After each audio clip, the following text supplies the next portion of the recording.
আমার বিপদটা হচ্ছে আমার মনিবের 500 বকরি আমি চড়াতাম।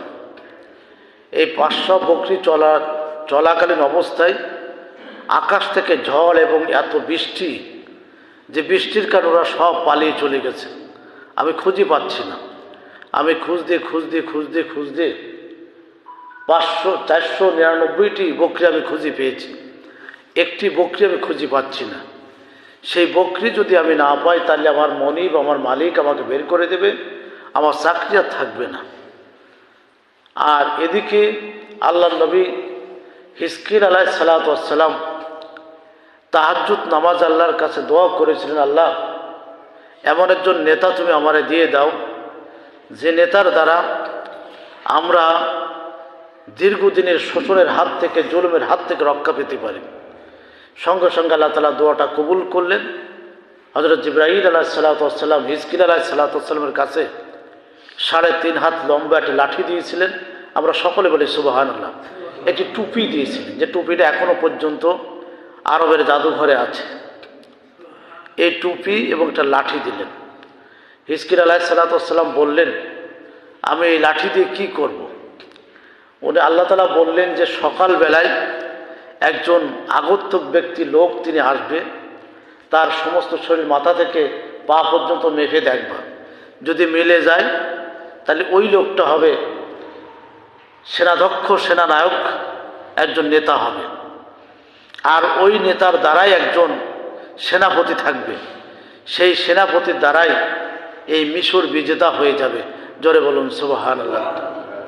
এখন ইলিয়াস আলাইহিস সালাম, হিজকিল আলাইহিস সালাম উনি ওই ঘরের ভিতরে যে দেখে লাঠিকান আনলেন, আনার পরে মাথার সাথে পার সাথে মিলে গেল। আমরা সকলে বলি সুবহানাল্লাহ। এবার বনী ইসরাইল সম্প্রদায়ের মানুষজন বললেন, ও গরিব মানুষ, ওর টাকা নেই, পয়সা নেই, সহায় সম্পদ কিছু নেই, রাখাল মানুষ, তাকে নেতা মানতে হবে। এইরকম নেতা আমরা মানিনি। আসলে সমাজে গরিব মানুষের নেতা মানতে চায় না। গরিব মানুষ, ও নেতা হবে কেন? আমাদেরকে কম আছে নাকি কোনো দিক থেকে? এরকম একটা অধ্যায় শুরু হয়ে গেল। উনি বললেন যে আমরা 3টা লটারি করব। 3টা লটারিতে যদি ও লোকের নাম বেঁধে যায় তাহলে ও লোক থাকবে, আর যদি ওনার নাম না বাঁধে তাহলে উনি থাকবে না। 3টি লটারি হচ্ছে, একটা লটারি হচ্ছে কলেমা শাহাদাত, আশহাদু আল্লা ইলাহা ইল্লাল্লাহ। আর একটা লটারি হচ্ছে আল্লাহু লা ইলাহা ইল্লাহু আল হাইয়ুল কাইয়ুম, আয়াতুল কুরসি। জোরে বলুন সুবহানাল্লাহ। আর একটি লটারি হচ্ছে আমানা রাসূলু বিমা উনসিলা ইলাইহি মির রাব্বিহি ওয়াল মুমিনুন কুল্লুন আমানা বিল্লাহি ওয়া মালাইকাতিহি ওয়া কুতুবিহি ওয়া রুসুলিহি লা নুফাররিকু বাইনা আহাদিম মির রুসুলি ওয়া ক্বালু সামি'না ওয়া আতা'না গুফরানাকা রাব্বানা ওয়া ইলাইকাল মাসির। এই 3টা আয়াত লটারি হয়ে গেল। সময় হয়ে গেছে।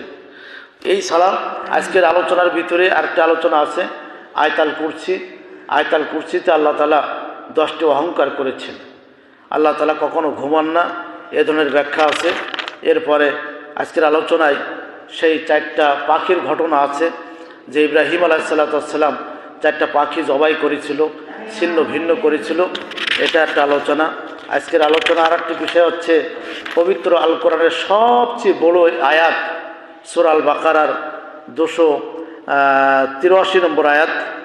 এই আয়াতটা হচ্ছে ব্যবসা বাণিজ্য, লেনদেন কিভাবে করতে হবে, সবচেয়ে বড় আয়াত। এটা হলো আজকের মূল আলোচনা। এরপরে আরেকটা আলোচনা হলো যে আমরা যেটা বললাম, এরপর আরেকটা আলোচনা হচ্ছে মারিয়াম আলাইহিস সালাম মৃত্যুর পূর্বে কলিজার টুকরা সন্তানের কাছে 3টা ফল খাইতে চাইছিল, এই একটা আলোচনা। আর একটা আলোচনা হচ্ছে মারিয়ামকে জিনার অপবাদ দিয়েছিল। আর একটা আলোচনা হচ্ছে ঈসা রুহুল্লাহকে যখন হত্যা করার জন্য নিয়ে যায়, হত্যা করতে পারে না, কেন পারে না, এটা ব্যাখ্যা আছে। এরপর আলোচনা আছে ইব্রাহিম আলাইহিস সালামকে আল্লাহ তাআলা কেন জাতির পিতা বানালেন। এরপরে আজকের আলোচনা আর একটা বিষয় হচ্ছে যে সত্যবাদীদেরকে ওয়াইজা খাযাল্লাহু মিসাকান নাবিয়্যিনা লামা আতাইতুকুম মিন কিতাবি ওয়া হিকমা, সত্যবাদীদেরকে আল্লাহ তাআলা কিতাব দিয়েছেন, জ্ঞান বিজ্ঞান দিয়েছেন, হিকমত দিয়েছেন। সর্বশেষ আলোচনা হচ্ছে যে জালিম যারা তারা কোনোদিন মানুষের উপকার করে না, মানুষের বন্ধু হতে পারে না। আমরা তারাবির ভিতরে এইগুলো আমরা আঁকাবো। আল্লাহ তাআলা আমাদের এই ছোট ছোট কথাগুলো আমল করার তৌফিক দান করুক।